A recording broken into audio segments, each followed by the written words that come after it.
আসসালামু আলাইকুম। আমি মোহাম্মদ রফিকুল ইসলাম, ক্যারিয়ার হাবের পক্ষ থেকে আপনাদেরকে স্বাগতম। আমরা আজকে দেখব অ্যাডোবি এক্সডি এর অটো অ্যানিমেশন। সো চলুন এক্সডি তে চলে যাই। আমরা এক্সডিটি ওপেন করে নিই। এক্সডিটি ওপেন হওয়ার পর আমরা যে কোনো একটি আর্টবোর্ড নিয়ে নিব। আর্টবোর্ড নিয়ে নিলাম। এখন জেনে নিই অটো অ্যানিমেশনটা কি। আসলে অটো অ্যানিমেশনটা হচ্ছে যে আমরা যখন কোনো কোম্পানির কোনো মোবাইল অ্যাপ ইউজ করি, তখন দেখা যায় যে তাই সেই কোম্পানির যে লোগোটা থাকে সেটা আমাদের সামনে একটি অ্যানিমেশনের মাধ্যমে উপস্থিত হয়। তো সেটা কিভাবে করতে হয়, আমরা ডিজাইনাররা বেসিক্যালি প্রোটোটাইপিং এর মাধ্যমে যারা ডেভেলপার থাকে বা যারা ক্লায়েন্ট থাকে আমাদের, আমরা তাদেরকে শো করে থাকি যে আসলে আপনার লোগোটা এইভাবে ইউজ হবে। তো আমরা দেখি, চলুন কিভাবে অ্যানিমেশনটা করতে হয়। তো আমরা প্রথমে একটি শেপ নিয়ে নিই। মনে করি এটা হচ্ছে আমাদের লোগো। আমরা অল্টার প্রেস করে এই কর্নারটা ক্লিক করে ড্র্যাগ করলে এটা কার্ভ হয়ে যাবে অল্টার প্রেস করে। তো আমি এখানে দেখতে পাচ্ছি, আমরা যখন এই শেপটিকে সিলেক্ট করতেছি, আমাদের শেপটির নাম এখানে লেয়ারে দেখতে পাচ্ছেন, লেয়ার অপশনটি আমাদের অন করা আছে। তো দেখতে পাচ্ছেন আমাদের শেপটির নাম রেক্টেঙ্গেল 1। এখানে কেন নামটা শো করলাম সেটা এখনই বলতেছি। আমি আমাদের আর্টবোর্ডটা কপি করে নিলাম। আচ্ছা, আনডু করতেছি। যারা জানেন না যে আমাদের আর্টবোর্ডের নেমে ক্লিক করে আমরা অল্টার প্রেস করে যদি ড্র্যাগ করি, সেক্ষেত্রে আমাদের আর্টবোর্ডটি কপি হয়ে যাবে। আমরা কপি করে নিলাম। এখন আমি চাচ্ছি আমাদের এই শেপটার কালার চেঞ্জ করতে। আমি কালারটা চেঞ্জ করে নিই। কালারটা চেঞ্জ করে নিলাম। এখন খুব ছোট করব, আমার কাছে বেশি বড় মনে হচ্ছে। এখন আমি চাচ্ছি আমাদের ফার্স্টে যখন আমাদের সামনে আমাদের লোগোটা আসবে সেটা এখানে থাকবে। যখন ক্লিক করব বা আমাদের সামনে আসবে তখন আমাদের লোগোটা এখানে চলে আসবে অ্যানিমেশনের মাধ্যমে। সেটা অ্যানিমেশনের মাধ্যমে আমাদের এখানে সেন্টারে চলে আসবে। তো আমরা প্রোটোটাইপিং এ চলে যাই। আমরা শেপটিকে সিলেক্ট করলাম, দেন প্রোটোটাইপিং করে আমাদের এই আর্টবোর্ডের সাথে অ্যাড করে দিলাম। এখন যদি আমরা প্লে অপশনে যাই, দেখুন ক্লিক করলাম, একদম এখান থেকে গায়েব হয়ে গেল এবং এখানে এসে এটা প্রেজেন্ট হলো। দ্যাটস মিন আপনি বুঝতে পারতেছেন যে আমাদের শেপটা যে এক আর্টবোর্ড থেকে আরেকটা আর্টবোর্ডে গিয়ে চেঞ্জ হয়েছে সেটা বোঝা যাচ্ছে। আমরা চাচ্ছি অ্যানিমেট করতে। সো আমাদের এই শেপটা সিলেক্ট থাকা অবস্থায়, অ্যাড থাকা অবস্থায় আমরা এখানে দেখতে পাচ্ছেন ট্যাব থাকবে, ট্রিগার ট্যাব থাকবে। দেন অ্যাকশনে টাইপ যেটা আছে সেখানে ট্রানজেকশনের মধ্যে আমরা অটো অ্যানিমেশন করে দিব। এবং দেন ডেস্টিনেশন যেটা আমাদের এই যে মোবাইলের আর্টবোর্ডের নামটা দেয়া আছে, দেন এখানে দেখতে পাচ্ছেন ইসিং। ইসিং এ এসেছে আমরা চেঞ্জ করব বাউন্স। মনে করেন আমরা আমাদের এই শেপটা মানে লোগোটা এখান থেকে যখন আমাদের সেন্টারে আসবে তখন যেন নিচে এসে বাউন্স করে, এরকম হবে। আচ্ছা, আরেকটা জিনিস আপনাদের বলতে ভুলে গেছি, সেটা হচ্ছে যে আমাদের এই যে নামটা যে আমরা দেখাইলাম আপনাদের, এই যে আমাদের প্রথম শেপটির নাম এবং দ্বিতীয় শেপটির নাম, এই যখন আপনারা এই ধরনের অ্যানিমেশন ক্রিয়েট করতে যাবেন তখন আপনাদের এই লোগোর বা শেপের নাম সেম থাকতে হবে। কোনো প্রকার ভাবে যদি চেঞ্জ হয় তখন আপনার যেই প্রত্যাশা অনুযায়ী যেই অ্যানিমেশনটা আপনি চাচ্ছেন সেটা করতে পারবেন না। তো আমরা এখন আগে দেখাই আপনাদেরকে, আমরা যে অ্যানিমেশনটা এখানে সেট করলাম এটা কিভাবে কাজ করে। আমরা আর্টবোর্ডটা সিলেক্ট করলাম, প্লে অপশনে চলে গেলাম, এখানে আমরা নিয়ে আসলাম।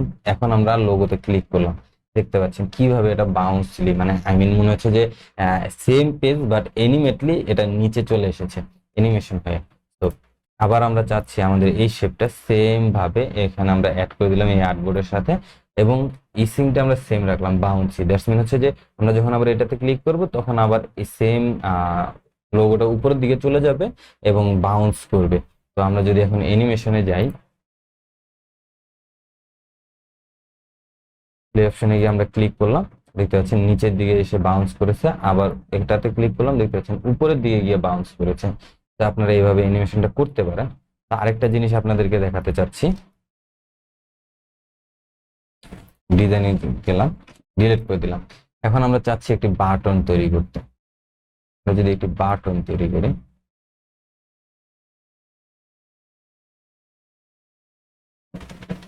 আমরা কালার চেঞ্জ করব, একটু ডার্ক ব্লু। ওকে, আমরা এটাতে এখন টেক্সট অ্যাড করব। আমরা চাচ্ছি টেক্সট অ্যাড করতে। নেক্সট আমরা অ্যাড করব এটাতে। এটাকে আমাদের শেপের মধ্যে নিয়ে আসলাম, বোল্ড হবে এবং কালারটা চেঞ্জ হবে। ডেফিনেটলি কালারটা চেঞ্জ করে নিলাম। এটাকে আমরা এখন গ্রুপ করব, কন্ট্রোল জি। এখন আমরা এটাকে নিয়ে আসলাম, এখানে দেখতে পাচ্ছেন গ্রুপ 1। এবং আমরা যদি এটাকে এপাশে নিয়ে আসি আমাদের আর্টবোর্ডে, কপি অল্টার প্রেস করে কপি করে নিয়ে আসলাম, এটাকে সেন্টারে রাখলাম, একটু নিচের দিকে রাখলাম যেন আপনারা বুঝতে পারেন কি হচ্ছে ব্যাপারটা। তো দেখুন এখন আমাদের এইটা এবং এইটা দুইটার নেমই সেম, আমাদের দুইটা আর্টবোর্ডে নেম সেম। আমি চাচ্ছি নামটা চেঞ্জ করে দিই, নামটা গ্রুপ 2, সরি অ্যাকচুয়ালি নামটা চেঞ্জই আছে, গ্রুপ 1 গ্রুপ 2। আচ্ছা আমি এটা থেকে যেহেতু কপি করে নিয়ে আসি সেক্ষেত্রে আমাদের এখানে গ্রুপ 2 হয়েছে। আমরা যদি আবার এটাকে এভাবে কপি না করে এখানে কন্ট্রোল সি এবং এখানে এসে যদি কন্ট্রোল ভি করি সেক্ষেত্রে সেম নাম থাকবে। এখানে দেখতে পাচ্ছেন নামটা সেম, এটার গ্রুপ 1, এটাও সেম গ্রুপ 1।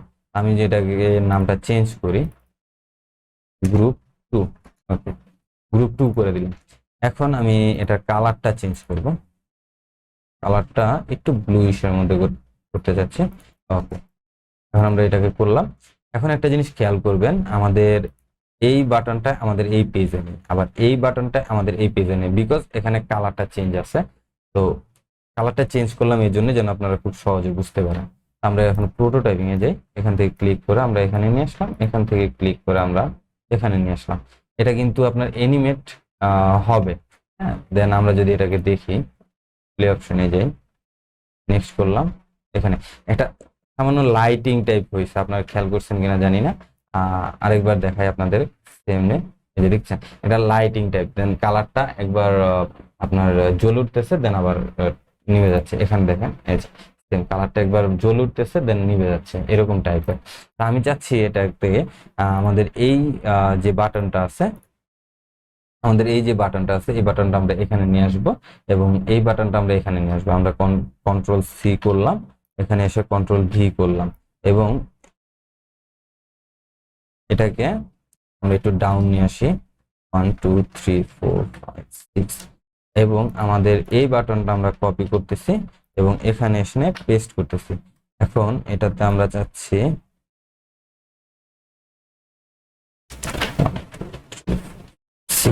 ওকে সেম ডিসটেন্স আমরা এখানে নিয়ে নিলাম।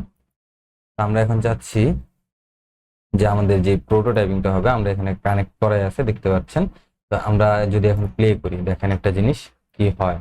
আমরা এখন এখানে নেক্সট ক্লিক করলাম, দেখতে পাচ্ছেন বাউন্সলি উপরের বাটনটা নিচে চলে এসেছে এবং আমাদের যেই নেক্সট বাটনটা ছিল এই যে এই নেক্সট বাটনটা এটা নিচের দিকে চলে এসেছে। আমরা যদি আবার এই নেক্সটে ক্লিক করি দেখতে পাচ্ছেন আমাদের এটা বাউন্স করে উপরের দিকে চলে গেছে এবং নিচের যে এই বাটনটা এটা উপরের দিকে চলে এসেছে। তো আমরা এখন আরেকটা জিনিস যদি করি, আমরা চাচ্ছি যে আমাদের এই সেম বাটনটা থাকবে না, যখন আমি এখান থেকে এখানে আসবো এই বাটনটা থাকবে না, এটা থাকবে। আর এই বাটনে যখন ক্লিক করে আমরা এখানে যাব এটা থাকবে না, এটা থাকবে। তো সেটা করার জন্য আমার ডিজাইন মোডে যেতে হবে এবং এটার অপাসিটিটা আমরা অবশ্যই ডাউন করে দিতে হবে। দেখেন আমরা অপাসিটিটা ডাউন করে দিচ্ছি, দুইটারই আমরা অপাসিটি ডাউন করে দিলাম। এখন যদি আমরা প্রোটোটাইপিং মোডে যাই দেন প্লে বাটনে ক্লিক করি এবং এখন যদি দেখি নেক্সট বাটনে ক্লিক করলাম, দেখতেছেন বাউন্স করে আমাদের বাটনের কালারটা চেঞ্জ হয়ে গেছে, দেখছেন আমাদের বাটনটা চেঞ্জ হয়ে গেছে। এবং আমরা যদি সেম ভাবে এটাকে ক্লিক করি দেখেন এটা উপরের দিকে গিয়ে মিশে গেছে আমাদের, মানে আই মিন মুছে গেছে এবং এই বাটনটা চলে এসেছে। সেম ভাবে আমরা এটা থেকে যদি ক্লিক করি সেম ভাবে আমাদের এই ডার্ক যে বাটনটা ছিল এই বাটনটা মুছে গেছে এবং এই লাইট বাটনটা এখানে শো করতেছে। আশা করতেছি যে আপনাদের আমাদের এই ভিডিওটা খুব ভালো লেগেছে। ভালো লেগে থাকলে অবশ্যই আমাদের ভিডিওটি লাইক কমেন্ট শেয়ার করতে ভুলবেন না এবং আমাদের চ্যানেলটি সাবস্ক্রাইব করতে ভুলবেন না। আমাদের সামনে আরো একটি ভিডিও আসতে পারে অটো অ্যানিমেশনের উপর, তো সেটা দেখার আমন্ত্রণ রইল। ধন্যবাদ। আসসালামু আলাইকুম।